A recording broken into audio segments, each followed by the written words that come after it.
most people have their cancer story start with the doctor turning to them and their heart sinking as the words, "you have cancer," comes out of their mouth. I actually found out through Claude AI, so a slightly different experience to most people. But I found it obviously devastating in the moment, but I found it very empowering how I've been able to utilize AI to both help me through the diagnostic process, help my family through it, understanding what the process is, and giving me the chance to communicate effectively with my health professionals so that I can choose the treatment options that I actually want that fit the quality of life that I'm looking for. So I'm just going to talk through kind of my process, how I use AI, and what my future's looking like now that I've had this diagnosis of incurable cancer. So I'm David, I'm 53, and I used to be a solution architect doing large IT projects. I was already transforming my life. I took a sabbatical for a year that actually ended up being 18 months, where I went traveling and I started doing some faceless YouTube content to try out what the lifestyle would be. I absolutely loved it. It ended up going on for much longer. I've done 2 trips out to Southeast Asia, around Vietnam, Thailand, and South Korea. I absolutely loved it there. I'd come back to the UK to renew my passport, to do my company accounts, to get things lined up, to start a new life where I'd planned to do 9 months of the year traveling around as a digital nomad, slow traveling, spending a month in each place, and producing content around change for people like myself that, in their late 40s, 50s, and are looking for something new.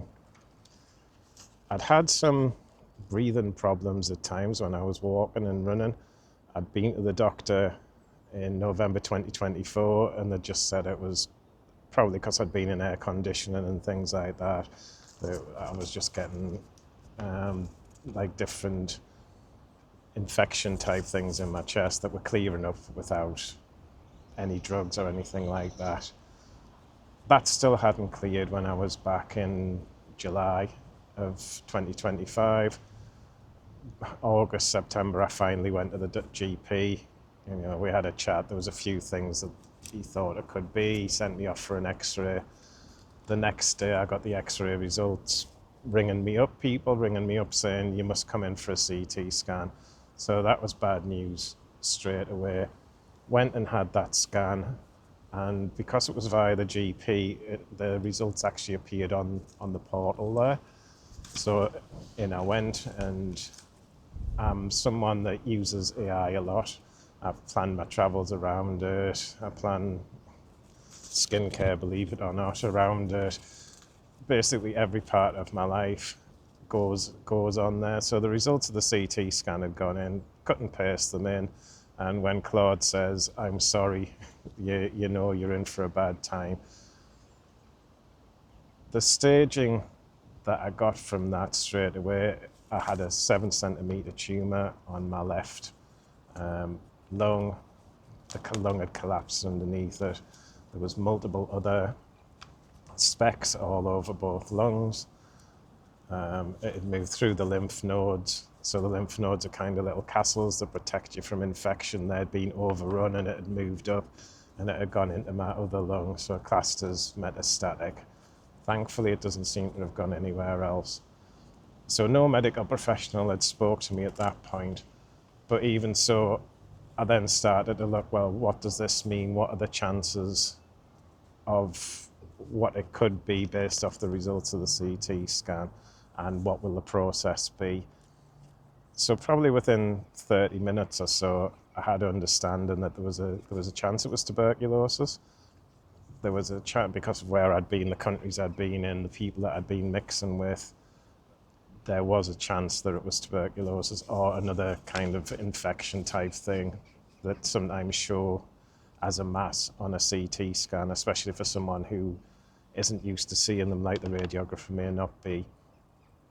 if it wasn't that, then it was a case it was cancer. And there was kind of two ways that could go. There's your standard smoking lung cancer, if you like, but there's also an element of genetic cancer as well, where there's different gene mutations that happen. The chances were, as a young non-smoker, healthy vegan, that it was a genetic disease, but it was kind of 15% that it might be TB, kind of 45 it was genetic, and the rest standard lung cancer. All three things have very different prognosis and outcomes and treatment. So I understood that there were the options. I understood the process that I was going to have to go through, that I'll be seeing the lung specialist. There was further CT scans on the brain, a PET scan, a biopsy, and various bits of testing that was going to be done. I understood that very quickly. It was then another 2 weeks before I had my appointment with the consultant, but kind of at least I had some reassurance of what was going to be happening. And that helped when I had to tell my family. The main person I rang straight away was my daughter. She's 26 and we're very close. She was obviously quite devastated by that. And she came over the next day because it was the evening that I'd told her. And kind of we knew we had our sitting on the sofa holding each other crying. It was a horrendous moment. But because I'd done the research and I understood what was happening, after we'd had, our 15, 20 minutes of that, we were then able to talk through what was actually happening, what the chances of each thing were. And it kind of gave her reassurance as well. So even though at this point I'd only had the GP kind of vaguely saying, well, there's a mass, you better go and see a consultant, when he rang us up, I had the full understanding of what was going on. That gave her reassurance. And kind of in that moment we had, and I call it, that was the time that I said I had my pity party. From then on, it was kind of, I decided that I wasn't going to, and I'm referring to my notes, that I wasn't just going to stay in that kind of fearful moment and start doing the, well, could I have done anything different? Why is it me? It was kind of from there, it was the attitude of, well, this is my new reality. This is what I've got to deal with, and I've just got to accept it and move forward. Now, that hasn't been easy. I'm not going to pretend that I've had no negative feelings whatsoever since then. Quite the opposite. Definitely the 5 stages of grief have been in place the whole time since that's happened as well. And I've definitely emotionally cut off as well since that. Now, once I spoke to that consultant, everything kind of happened how I was expecting. So there wasn't any surprises, which again, it's reassuring when you understand what's going on. You can have a good conversation. The overwhelming feeling around it all, though, was like a sense of, just a constant anxiety, hypervigilance. You're waiting for the phone to ring. You're waiting for the result to come on the app. It goes on for, it was about another 2 months before I got my full diagnosis. And by then, I'd actually shut down emotionally. We got to the stage where cancer had been confirmed by the lung specialist. She was handing me off to the oncology department. We were just waiting on the results of the testing to see whether it was genetic testing, whether it was a genetic mutation or if it was standard cancer.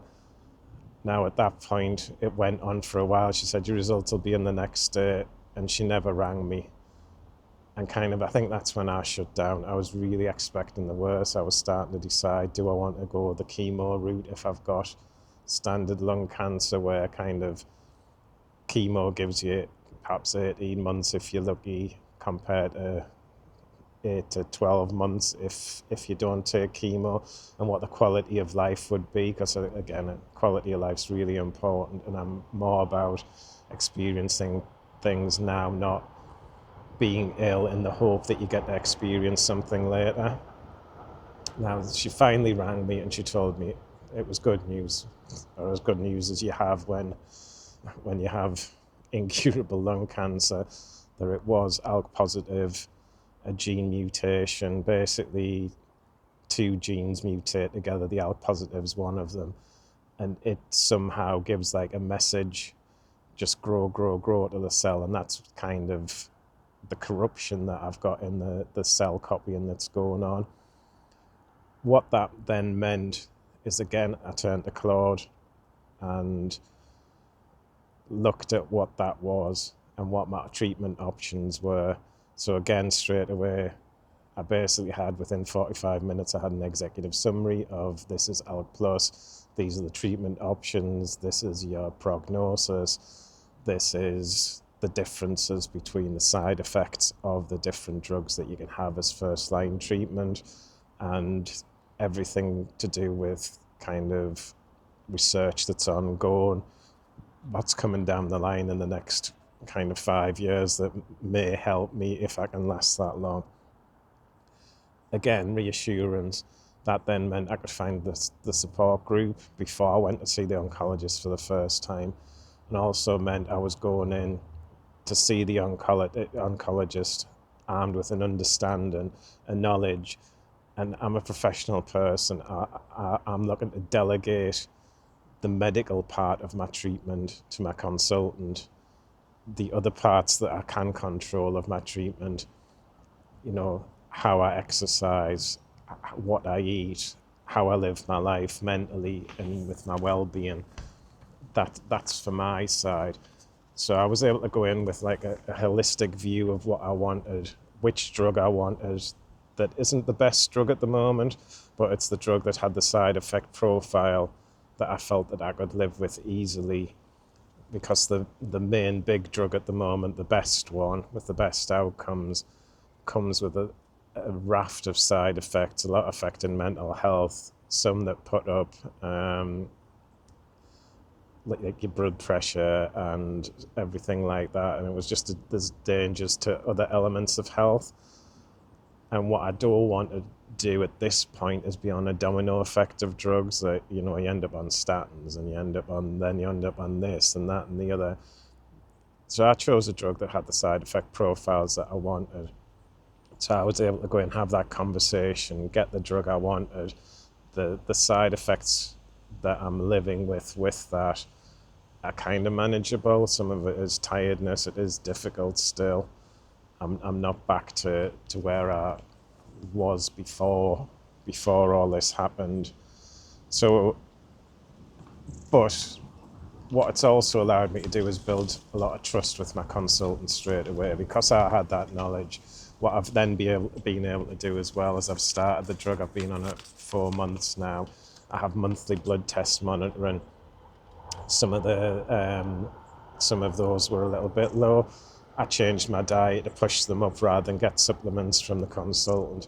Again, I've demonstrated to him how capable I am, because my end goal has always been, I want to get back to that life that I was planning before this came along and it interrupted it.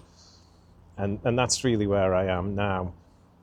I've built the trust with the consultant.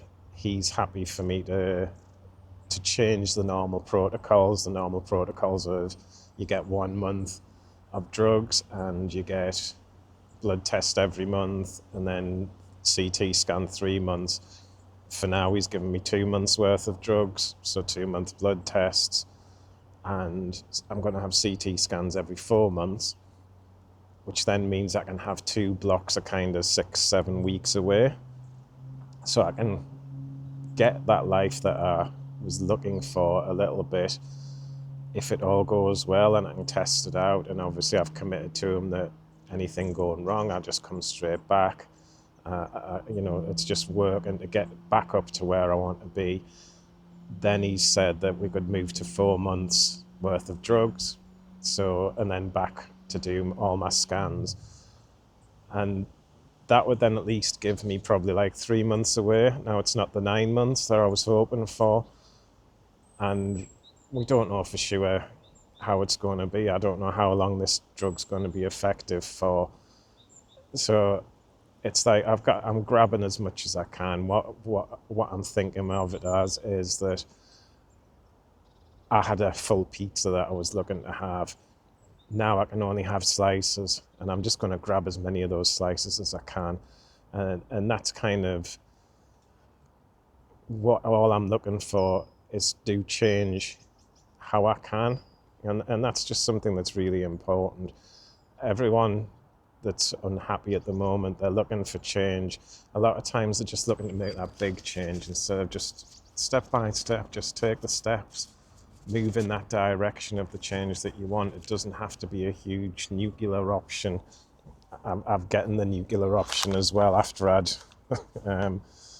done that pre-planning and stuff like that. And that's where I want to kind of talk about on the channel as we go forward, kind of my journey and also how I brought change in. I've got kind of the 4 F's like that stop people, fear, family, finances.